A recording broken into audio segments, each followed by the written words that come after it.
Hello दोस्तों, स्वागत है आप सभी का बजरंग आईटीआई स्टडी के यूट्यूब चैनल में।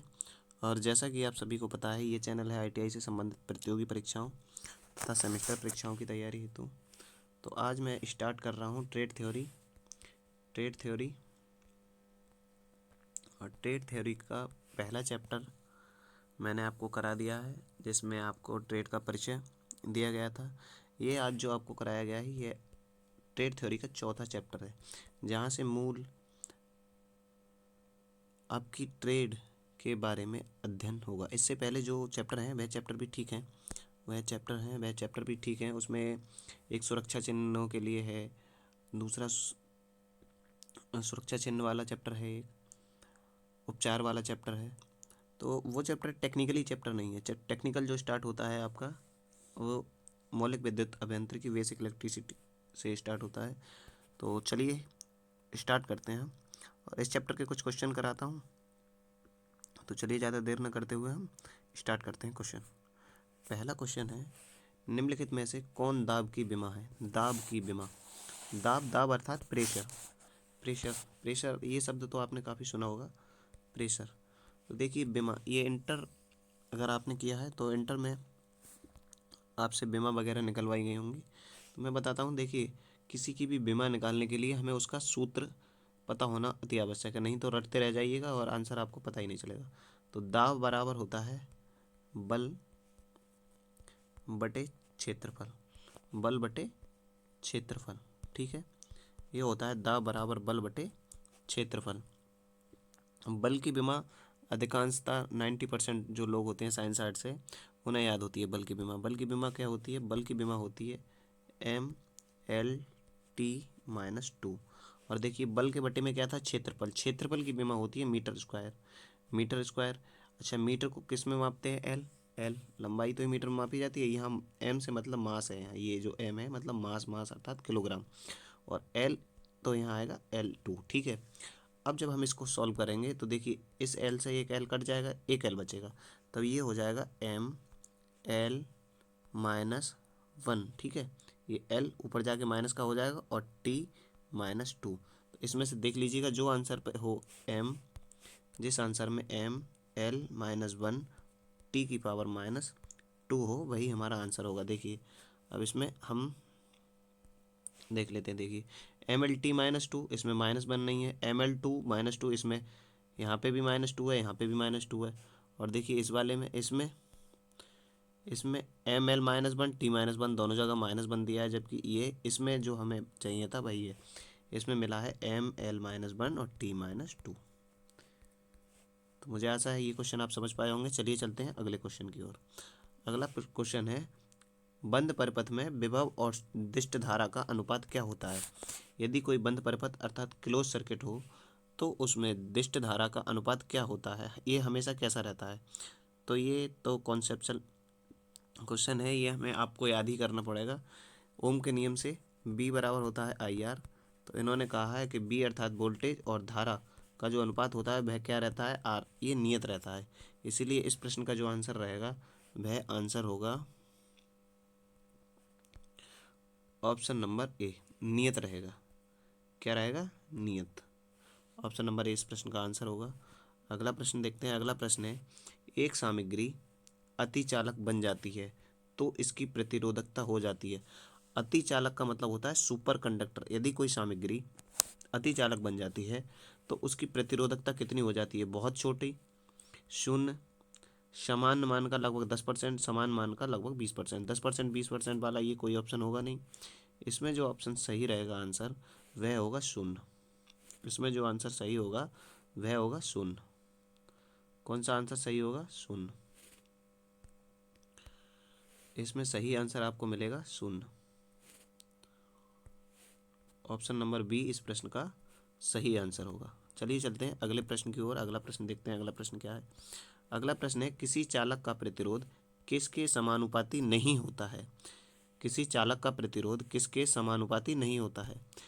समानुपाती, देखिए यदि R और समानुपाती L, समानुपाती का ये जो चिन्ह होता है ये होता है। समानुपाती का मतलब होता है यदि R को बढ़ाया जाए तो L बढ़ेगा, या यदि एल को हम बढ़ाएं तो आर बढ़ेगा, और यदि हम एल को घटाएं तो आर भी घटेगा। ये होता है समानुपाती। व्युत्क्रमानुपाती समझते हैं। व्युत्क्रमानुपाती क्या होता है, यदि आर और ये इसके अपॉन में दिया है, इसका मतलब है कि यदि हम ए को बढ़ाएंगे तो आर क्या होगा, घटेगा, और यदि ए को घटाएंगे तो आर क्या होगा, बढ़ेगा। मतलब यहाँ एक दूसरे के विपरीत चलते हैं, जबकि समानुपाती में एक दूसरे के साथ चलते हैं। तो इस प्रश्न में जो पूछा गया है वह क्या पूछा गया है कि किसी चालक का प्रतिरोध किसके समानुपाती नहीं होता है। इसको जानने के लिए एक सूत्र होता है, आर बराबर रो एल बाई ए। तो देखिए समानुपाती नहीं होता है, देखिए समानुपाती किसके होता है, तापमान के समानुपाती होता है जी, प्रतिरोधकता के समानुपाती होता है, लंबाई के समानुपाती होता है, लेकिन एकांक क्षेत्रफल वाला जो ऑप्शन है ये एकांक क्षेत्रफल के समानुपाती नहीं होता है, ये होता है एकांक क्षेत्रफल के व्युत्क्रमानुपाती। एकांक क्षेत्रफल के क्या होता है, एकांक क्षेत्रफल के व्युत्क्रमानुपाती होता है, ना कि समानुपाती। तो इस प्रश्न का जो आंसर सही रहेगा वह ऑप्शन नंबर डी। कौन सा आंसर सही रहेगा, ऑप्शन नंबर डी। अगले प्रश्न की ओर चलते हैं। अगला प्रश्न देखते हैं, अगला प्रश्न क्या है। अगला प्रश्न है, यदि तार का व्यास आधा हो जाए तो इसकी धारा वाहक क्षमता कितनी हो जाएगी। यदि किसी तार का व्यास आधा कर दें हम, तो उसमें बहने वाली जो धारा है वह कितनी हो जाएगी, एक चौथाई हो जाएगी, आधी हो जाएगी, दोगुनी हो जाएगी, या चार गुनी हो जाएगी। तो देख लीजिए, बताता हूँ। आर बराबर होता है रो एल अपॉन ए, और जो ए होता है ये होता है चालक छात्र तार का क्रॉस सेक्शन एरिया, मतलब अनुप्रस्थ काष्ठ का क्षेत्रफल। ए को हम पाई डी स्क्वायर रख सकते हैं, बाकी रो और एल ऐसा ही रहने दीजिए। यदि इसको इसको हम क्या कर दें, यदि इसको आधा कर दिया जाए, मतलब ये अभी डी है और इसको हम डी बाई टू कर दें, तो ये क्या होगा, देखिए डी स्क्वायर हो जाएगा, और यहाँ पर दो और दूनी चार हो जाएगा, क्योंकि ये इसका स्क्वायर हो रहा है, तो ये चार ऊपर जाके क्या हो जाएगा, मल्टीप्लिकेशन में चला जाएगा। इसीलिए इसका जो आंसर होगा वह होगा चार गुनी। यदि किसी का व्यास आधा कर दिया जाए तो उसकी धारा वहन क्षमता क्या हो जाएगी, चार गुनी। धारा वहन क्षमता नहीं होगी, ये होगी, ये उसका प्रतिरोध जो है वह चार गुना हो जाएगा, और उसकी जो धारा वहन क्षमता अर्थात धारा बहने की जो क्षमता है वह हो जाएगी एक चौथाई। कितनी हो जाएगी, एक चौथाई। इस क्वेश्चन को ध्यान से पढ़िए, दोबारा समझिए, तब होगा ये। दोबारा देख लीजिएगा वीडियो, तब आपकी समझ में आ जाएगा। अगला प्रश्न है, निम्नलिखित में से किसकी चालकता उच्चतम होती है, चांदी, एल्युमिनियम, प्लेटिनियम और टिन। तो सभी को पता है सर्वाधिक जो चालकता होती है वह सर्वाधिक चालकता किसकी होती है, ये होती है टिन की, किसकी, चांदी की। चांदी जिसको हम एजी से प्रदर्शित करते हैं, किससे प्रदर्शित करते हैं, एजी से। चांदी की चालकता सर्वाधिक होती है। तो ऑप्शन नंबर ए इस प्रश्न का सही आंसर होगा। कौन सा आंसर सही होगा, ऑप्शन नंबर ए। अगले प्रश्न की ओर देखते हैं। अगला प्रश्न क्या है। अगला प्रश्न है, निम्नलिखित में से वास्तव में कौन गति नहीं कर सकता, मुक्त इलेक्ट्रॉन, आयन, आवेश वाहक, माइजॉरिटी कैरियर, अधिकतम ले जाने वाला। तो देखिए इसमें से गति कौन नहीं कर सकता, आवेशवाहक गति कर सकता है, आयन गति नहीं कर सकते, ठीक है, मूल मुक्त इलेक्ट्रॉन गति कर सकते हैं। तो इस प्रश्न का जो आंसर सही रहेगा वह आंसर होगा ऑप्शन नंबर बी। इस प्रश्न का सही आंसर होगा ऑप्शन नंबर बी। मैं दूसरे कलर से ले लेता हूँ इसको। ऑप्शन नंबर बी इस प्रश्न का सही आंसर होगा।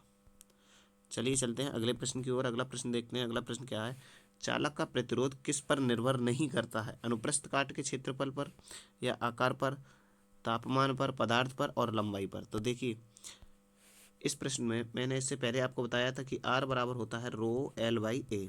ये आप याद कर लीजिएगा। ये होता है क्रॉस सेक्शन एरिया तार का, ये होता है लंबाई। एक बार समझा देता हूँ। देखिए यदि ये कोई तार है तो ये यहाँ से यहाँ तक,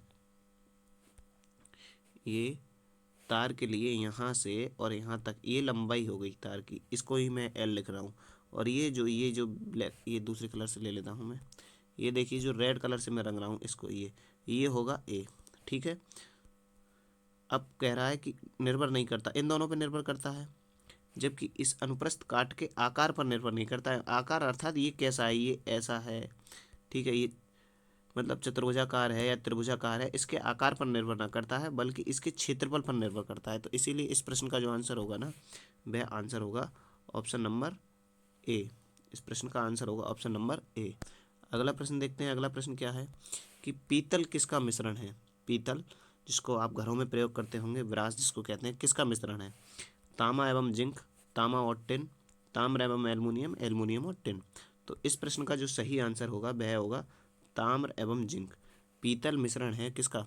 ताम्र एवं जिंक का। किस किस का मिश्रण है पीतल? तो पीतल मिश्रण है तांबा और जिंक का। अगला प्रश्न देखते हैं। अगला प्रश्न क्या है? अगला प्रश्न है मानक प्रतिरोध किसका बना होता है? प्लेटिनियम का, मैग्नीशियम का, सिल्वर का और नाइक्रोम का। तो मानक जो प्रतिरोध है, मानक प्रतिरोध हम किसका बनाते हैं? तो ये बनाते हैं मैग्नीशियम का। क्यों बनाते हैं? क्योंकि इसका प्रतिरोध ताप गुणांक जो होता है वो शून्य माना जाता है। ठीक है। अगला देखते हैं, किसी ठोस धातु का ऊष्मीय चालकता सामान्यतः बढ़ते तापक्रम के साथ, यदि कोई ठोस धातु है तो उसकी ऊष्मीय चालकता सामान्यतः बढ़ते तापक्रम के साथ बढ़ेगी, घटेगी, स्थिर रहेगी।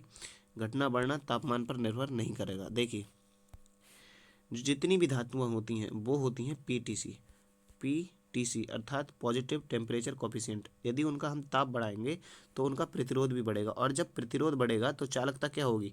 घटेगी। इसीलिए इस प्रश्न में कहा है कि किसी ठोस धातु का ऊष्मीय चालकता सामान्यतः बढ़ते तापक्रम पर के साथ क्या होगा? तापमान बढ़ाएंगे तो उसका प्रतिरोध बढ़ेगा, और चालकता पर क्या प्रभाव पड़ेगा? चालकता क्या होगा? घट जाएगी। चालकता पर क्या प्रभाव पड़ेगा?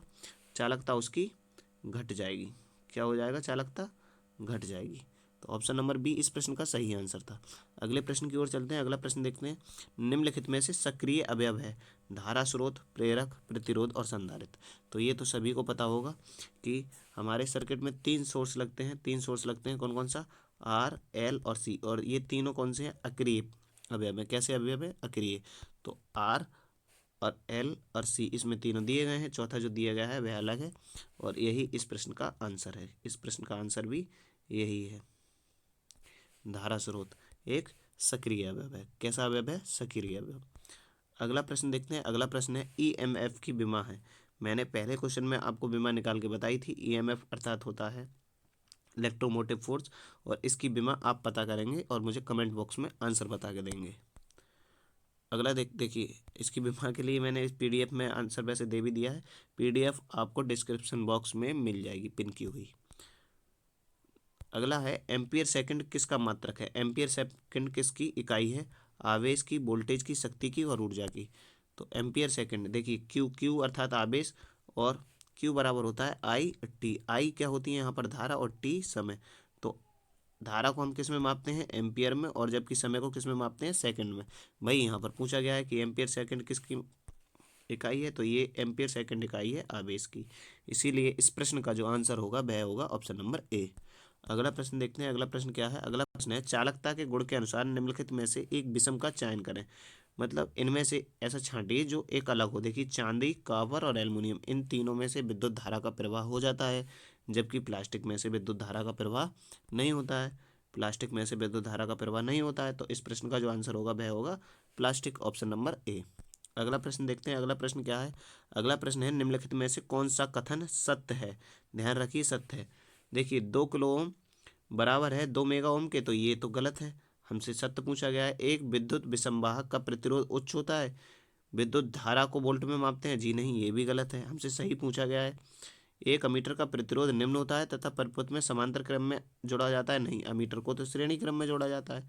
तो तीनों हमने गलत वाले निकाल दिए। तो इसीलिए इसका जो सही आंसर होगा वह होगा, एक विद्युत विसंवाहक का प्रतिरोध उच्च होता है। विद्युत विसंवाहक का होता है यहाँ पर कि जिसमें से धारा का प्रवाह नहीं हो, उसको कहते हैं हम विद्युत विसंवाहक। क्या कहते हैं? विद्युत विसंवाहक।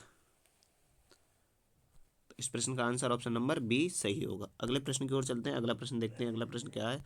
फील्ड थ्योरी के अनुसार ओम का नियम प्रदर्शित किया जाता है। बी बराबर आर आई, जे बराबर ई अपॉन सिग्मा, या फिर जे बराबर सिग्मा ई। तो इस प्रश्न का जो आंसर होगा वह आपको याद ही करना होगा, जे बराबर सिग्मा ई। ये फील्ड थ्योरी के अनुसार ओम का नियम है। वैसे ओम का नियम आप पढ़ेंगे, ओम का नियम आप पढ़ेंगे बी बराबर आई आर। अधिकांश आपको ये देखने को मिलेगा। अगला प्रश्न है, एक अर्धचालक के ताप गुणांक का मान कितना होता है?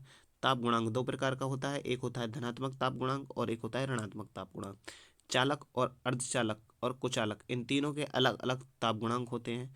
तो जहाँ चालक का ताप गुणांक होता है धनात्मक, वहीं अर्धचालक और कुचालक का ताप गुणांक होता है ऋणात्मक। इसीलिए इस प्रश्न का आंसर रहेगा ऋणात्मक। ठीक है, अर्धचालक का और कुचालक का, यदि कुचालक भी पूछा जाए तब भी उसका ऋणात्मक ही आंसर होगा। अगला प्रश्न देखते हैं। अगला प्रश्न क्या है? अगला प्रश्न है, यदि परमाणु में संयोजी इलेक्ट्रॉनों की